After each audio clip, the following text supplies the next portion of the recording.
ஒரு செய்தி விளம்பரத்துறை அமைச்சர் என்ற முறையில் இந்த மாமன்றத்தில் மதிப்பிற்குரிய எதிர்க்கட்சி தலைவர் அவர்கள் சொன்ன சில செய்திகளுக்கு சில வரி விளக்கங்களை உங்கள் மூலமாக வழங்க விரும்புகிறேன்.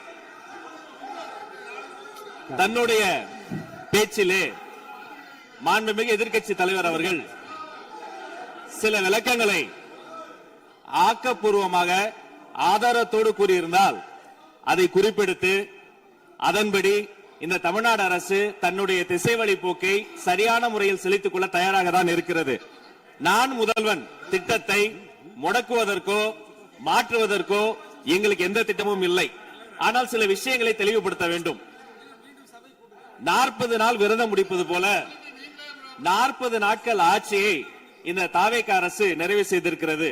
இந்த 40 நாட்களும் பார்த்து விட்டேன், ஏமாற்றம் மட்டும்தான் மிச்சம் என்று அவர் சொன்னார். ஆனால் மக்கள் திமுகவினுடைய 40 நாள் அல்ல 5 ஆண்டுகளையும் பார்த்துவிட்டு அந்த வந்த ஏமாற்றத்தால் தான் இப்படி ஒரு தீர்ப்பை எங்களுக்கு வழங்கி இருக்கிறார்கள். ஆளுநர் மகிழ்ச்சி, அமைச்சர்கள் மகிழ்ச்சி, ஆளுநர் மகிழ்ச்சி என்றெல்லாம் சொன்னார். இந்த அரசில் தமிழ்நாடு மக்கள் மகிழ்ச்சியாக இருக்கிறார்கள் என்பதை தான் இன்றைய சட்டமன்றத்தினுடைய போக்கு காட்டுகிறது. நான் முதல்வன் திட்டத்தை பொறுத்தவரை தமிழ்நாடு முழுக்க இருக்கக்கூடியவர்களை நான் முதல்வன் என சொல்ல வைத்துவிட்டு ஒரே ஒரு குடும்பத்தில் மட்டும் முதல்வர்கள் வந்து கொண்டிருக்கின்ற போக்கை மாற்றுவதற்காக தான் இப்படி ஒரு சட்டமன்றம் அமைந்திருக்கிறது. தமிழ்நாடு வரலாற்றில் முதல் முறை முதலமைச்சர் மட்டுமல்ல, மாண்புமிகு சி ஜோசப் விஜய் அவர்கள் முதல் முறையிலேயே முதலமைச்சராக இருக்கிறார். அவருக்கு பிறந்தநாள் வாழ்த்துக்களையும் சொல்லிக் கொண்டு நிதி ஆயோக் கூட்டத்தில் மாண்புமிகு முதல்வர் சொன்னதெல்லாம் 40 நாட்கள் நீங்கள் செய்திருக்க முடியாது, அது திமுக தான் காரணம் என்று சொன்னார்கள். நானும் அதை தான் சொல்கிறேன். இன்று அவர் சொன்ன சட்டம் ஒழுங்கு, போதை பொருள் எல்லா பிரச்சனைக்கும் 5 ஆண்டு காலமாக அவர்கள் செய்த திமுக ஆட்சி தான் காரணமாக இருக்க முடியும் என்பதையும் சுட்டிக்காட்டிக் கொள்கிறேன்.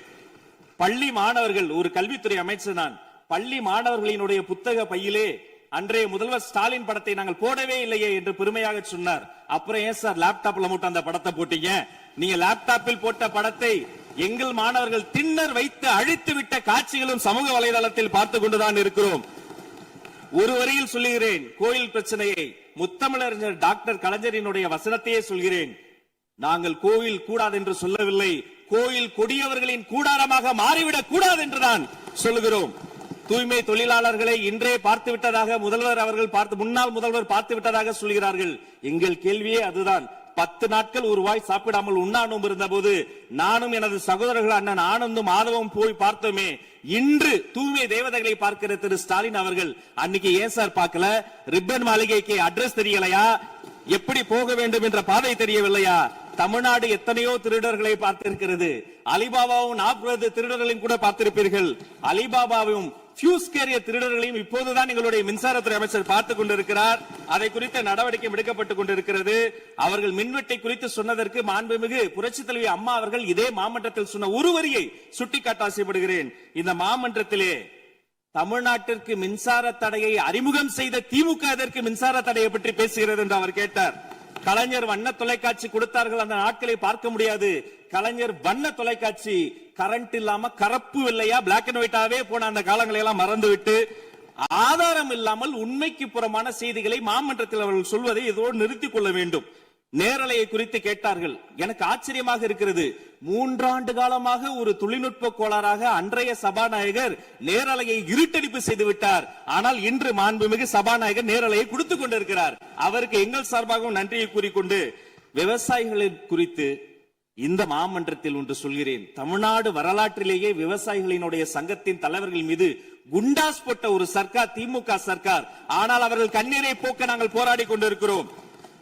அரசு பள்ளிகளில் எந்த கட்சிக்காரர்களும், அது தாவேகா காரர்களாக இருந்தாலும் சரி, பள்ளி மாணவர்களை தொந்தரவு செய்யாதீர்கள் என்று சொன்னதோடு மட்டுமல்ல, பெருமையோடு சொல்கிறேன், எங்கள் கட்சியினுடைய ஒன்றிய செயலாளர் அரசு பள்ளியில் சென்று ரீல்ஸ் எடுத்ததற்காக நேற்றைய தினம் கட்சியை விட்டு நீக்கியிருக்கிறார் என்னுடைய பொதுச் செயலாளர்.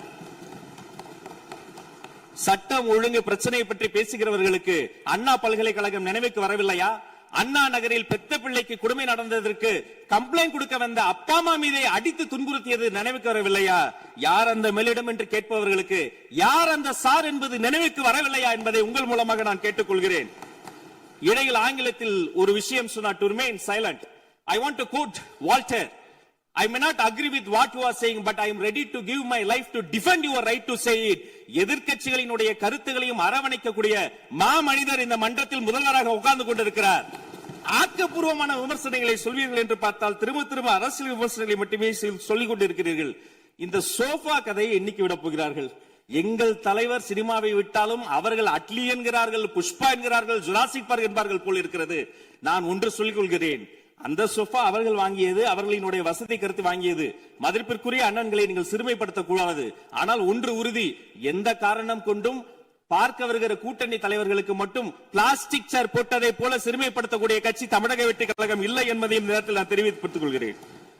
சிங்க பெண்களை குறித்து அன்றே விரிவாக தெளிவாக அழகாக நான் கூறிவிட்டேன். சிங்க பெண்கள் இந்த நாட்டினுடைய தமிழ்நாடு அரசினுடைய பொக்கிஷம். அவர்களை குறித்து மீண்டும் மீண்டும் இப்படி சிறுமைப்படுத்தி பேசியதற்காக மாண்புமிகு பேரவைத் தலைவர்கள் அதை கண்டிக்க வேண்டும். சிங்க பெண்களை குறித்து இனி யாராவது தவறாக பேசினால் அதை அனுமதிக்க கூடாது. இப்படி தவறாக பேசியதற்காக அவர்கள் மன்னிப்பு கேட்க வேண்டும் என்று தமிழக வெற்றி கழகத்தினுடைய அரசு சார்பில் கேட்டுக் கொள்கிறேன். வாக்குறுதிகளை பற்றியெல்லாம் பேசினார்கள். பொதுவாக வாக்குறுதிகள் சர்வதேச அளவில் பொலிட்டிக்கல் பினாமினல் எப்படி உருவாகிறது? ஒரு பிரச்சனை, அந்த பிரச்சனைக்கான ஒரு சொல்யூஷன்ஸ், அதை எந்த பொலிட்டிக்கல் இன்டர்ஃபரன்ஸ் இல்லாமல் செயல்படுத்தக்கூடிய ஒரு செயல்முறை, பின்பு வரக்கூடிய அந்த வெற்றியை ரோடு போடுவோம் என்று சொல்லி ரோடு போட்டதை காண்பித்து எக்ஸிபிட் செய்து அவர்கள் முன்னோக்கி செல்வார்கள்.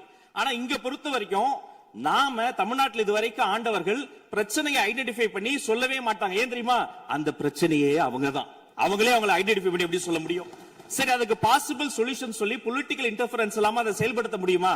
ஒரு முனிசிபல் கவுன்சிலர் தொடங்கி மாண்புமிகு அமைச்சரினுடைய வீட்டில் இருக்கிறவர்கள் வரைக்கும் கமிஷன் மீது கமிஷன் அடித்து அந்த ப்ராஜெக்டே முடியாது. கடைசியில் எதை விளம்பரம் செய்வது?